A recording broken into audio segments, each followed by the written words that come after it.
Barangay Kagawad sa Northern Samar patay ng pagbabarilin ng nakaalitang suspect sa isang inuman. Susme. Iba talaga nagagawa ng alak, tumatapang ang tao.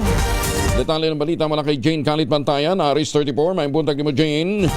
Nasawi sa pamamaril ang isang barangay Kagawad dito sa lalawigan ng Northern Samar at nakaligtas naman ang kinakasama o live-in partner nito nang pagbabarilin ang dalawa sa isang lugar sa bayan ng Lope de Vega, Northern Samar. Naganap ang pamamaril noong araw ng Linggo sa isang bahagi ng ilog ng Barangay Osmeña, Lope de Vega. Sa pag-iimbestiga naman ng kapulisan ang mga biktima na isang 51 taong gulang na Barangay Kagawad at ang kanyang live-in partner habang naglalakad mula sa Barangay Buenavista, Calbayog patungo sa Lope de Vega nang bigla na lamang pagbabarilin ng mga suspect. Dead on the spot ang nasabing Kagawad habang ang kanyang live-in partner naman ay nakaligtas.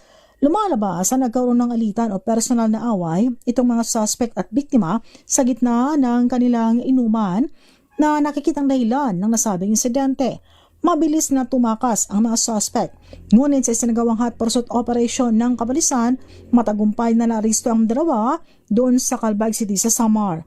At isa sa mga nahuli ayon sa PNP na suspect ay isa ring Barangay Kagawad na parehong residente ng Barangay Buenavista, Calbayog City sa Samar.